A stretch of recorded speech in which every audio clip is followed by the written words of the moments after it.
dire des choses, c'est le poids de ce secteur agroalimentaire, 400 000 emplois en France, c'est le 3e secteur industriel au niveau national. En PACA, c'est 25 000 emplois, plus de 800 entreprises de transformation alimentaire. Ah, bonjour. Bonjour, mademoiselle. Bonjour, excusez-moi. Je voulais savoir si c'était possible. Non, toujours pas. Bon, ben... Ah, bonjour, excusez-moi. Je m'appelle Kevin et je cherche un petit boulot sympa, mais je sais pas trop quoi. Alors, on m'a déjà parlé de construction, de mécanique, de métallurgie. Alors, j'aime bien les bagnoles et la technique, mais serrer des boulons, bof. Bah, oui, je comprends. Et dis-moi, Kevin, ça te dirait de travailler dans l'industrie agroalimentaire?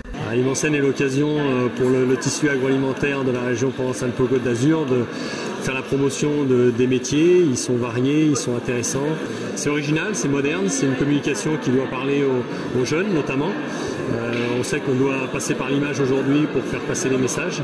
Et donc c'est ce qu'on fait, ce que fait l'IFRIA PACA de façon admirable. L'industrie agroalimentaire, c'est quoi ça? Bah, ce sont les entreprises qui fabriquent les produits alimentaires.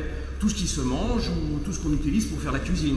Mais on pense qu'il faut innover sur la partie attractivité des métiers. Donc on a trouvé que le théâtre forum était un outil pertinent pour faire passer les messages qu'on n'arrive pas nous à faire passer de temps en temps dans nos entretiens ou nos interventions. Il y a beaucoup de jeunes qui ont des compétences transférables en agroalimentaire. L'enjeu, c'est de les amener à comprendre que ces compétences qu'ils ont, ils peuvent les mettre en œuvre et les transférer en agroalimentaire. Oh purée, j'y comprends rien. Ah bah la purée aussi c'est l'agroalimentaire. Enfin, ça dépend. Ça dépend de quoi? Eh ben, si tu fais une purée maison avec des pommes de terre que tu as achetées sur le marché, là tu utilises un produit agricole. Ah non, moi je fais chauffer le lait et puis je jette les trucs dedans là. Ah bah les trucs dedans là, comme tu dis que tu jettes, ça c'est des flocons de pommes de terre, ils sont fabriqués dans une entreprise agroalimentaire. C'est difficile d'être recruté parce que les codes sont bien gardés chez les recruteurs et que aujourd'hui on apprend beaucoup de choses à l'école mais on n'apprend pas du tout à se positionner sur le marché. Et pour moi, voilà, c'est compliqué pour eux d'arriver sur... quand on est jeune, on sort du système scolaire, faut tout découvrir. Enrichissant et puis le partage. Le partage. Il m'embrouille un peu là avec tous ces trucs là. Écoute, l'agroalimentaire c'est une industrie dynamique.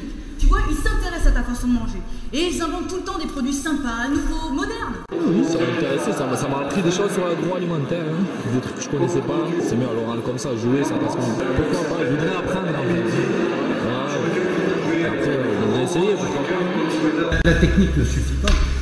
Et de plus en plus, les entreprises aujourd'hui recherchent des personnes fiables, pouvant appliquer les procédures de travail. Comme toi, tu appliques les règles de conduite. En fait, le plus important, c'est le comportement, le savoir-être. À partir du moment où on a la bonne attitude, c'est beaucoup plus facile d'acquérir les connaissances et les savoir-faire. Enrichissante et originale. Voilà. Voilà, donc nous sommes en vue de recruter une personne en production pour remplacer notre chef d'atelier Maxime. D'accord, et cette personne doit quitter l'entreprise? Oui, il doit partir à la retraite d'ici 1 an ou 2. À refaire et puis ça fait venir du monde et ça permet de se rencontrer et d'échanger ce qu'on ne prend pas le temps de faire en autre moment, donc c'est bien. Alors, vous n'avez pas d'expérience dans notre secteur, mais je vois quand même sur votre CV que vous avez fait bon nombre de missions intérimaires. Oui, dans le conditionnement. Ah, très bien. Et dans le conditionnement, quoi? Alors j'ai fait des ustensiles de cuisine, des produits ménagers, des livres. Très bien. Oui, et aussi des fruits et légumes. Oui, ma seule expérience dans l'agroalimentaire. Eh bien, écoutez, c'est très bien. Non, mais vous savez, c'est très important d'avoir différentes expériences dans les missions intérimaires parce que ça prouve que vous êtes polyvalent. Et vous savez, monsieur Leclerc, la polyvalence, c'est très important dans l'entreprise aujourd'hui. J'avais des jeunes juste derrière moi. Et je me suis mis à un rang derrière et j'entendais CFPPA, BPI, Pôle emploi, Cap emploi et je me suis dit oh là là mais quel jargon. Et c'est vrai qu'on est dans une complexité, il faut parler, il faut vulgariser les choses, il faut absolument se mettre à la place des jeunes, des gens à qui on s'adresse pour essayer d'être plus clair et plus transparent.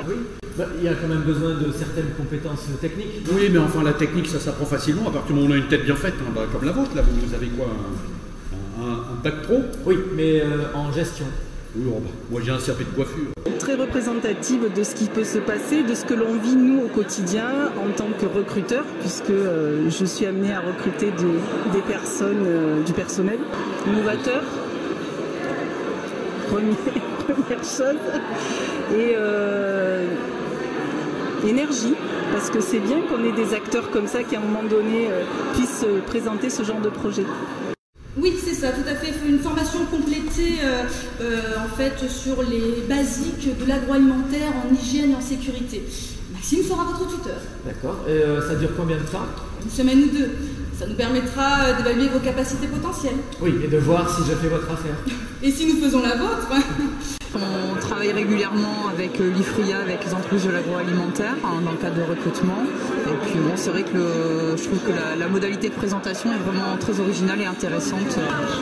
Que ça se prolonge, que ça se développe, parce que c'est vraiment une méthode originale. Alors les scénettes, moi je trouve que c'est un très bon moyen de faire passer un message. Eh bien, écoutez, le mot, une note très positive, c'est-à-dire qu'effectivement il y a plein de messages qui sont passés et l'agroalimentaire est un métier qui recrute. Donc allons-y. Des belles BMW, toi? Ah oui, je vois. BMW, c'est ta marque de voiture préférée? Ouais, j'adore les BM, c'est trop classe. Ah ouais? Eh bien écoute, en attendant que tu mets ta BM, tiens, prends un paquet de BM. Et ça, c'est grâce à l'industrie agroalimentaire. Oh, le jeu de mots bidon! Oui, je sais, c'est nul. Mais bon, pour l'attirer dans l'agroalimentaire, tous les moyens sont bons. On a été un peu pionnier, innovateur, et là on espère que l'événement va se reproduire sur d'autres villes, dans d'autres régions. Voilà. Merci à vous. Quand on dit conducteur de ligne, Kevin, ça veut dire conducteur de ligne de production, parce que les machines sont les unes derrière les autres. Par exemple, la première, elle met le sucre dans les sachets, la deuxième regroupe les sachets dans un carton, la troisième ferme le carton et colle l'étiquette, et la quatrième empile les cartons sur une palette. D'accord. Ah ouais, mais pour faire tout ça, il doit y avoir des usines très très grandes. Et du coup, un train pour circuler, ce serait pas du luxe, hein? Quelqu'un a un pot de Nutella dans la salle, là?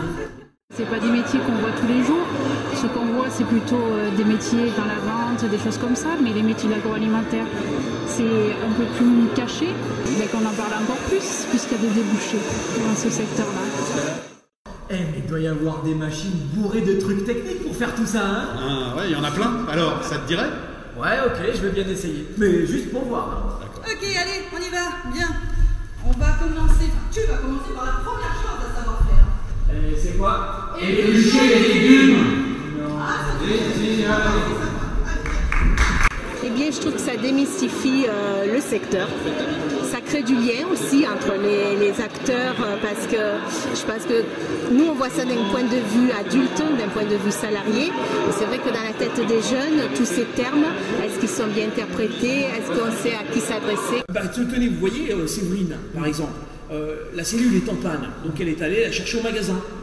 Elle a travaillé 10 ans au magasin. Et nous avons tous tenu des postes très différents dans l'entreprise, avant d'évoluer, bien sûr. D'accord. Allez, monsieur Leclerc, bon courage, et puis on compte sur vous. Les gens s'y retrouvent, donc c'est, je dirais que le bon retour qu'on a, le plaisir qu'on a, c'est d'entendre ça. Détendu, parce que on était un peu tendu derrière avant les scènes, et là ça va mieux, ouais, on est bien. Les différentes personnes se sont retrouvées dans les scénettes, donc c'est que le message est bien passé, qu'on était bien au cœur du sujet. Bientôt postulé d'ailleurs, je lui ai dit à l'IFRIA, maintenant avec les textes, c'est clair que je suis au point. Voilà.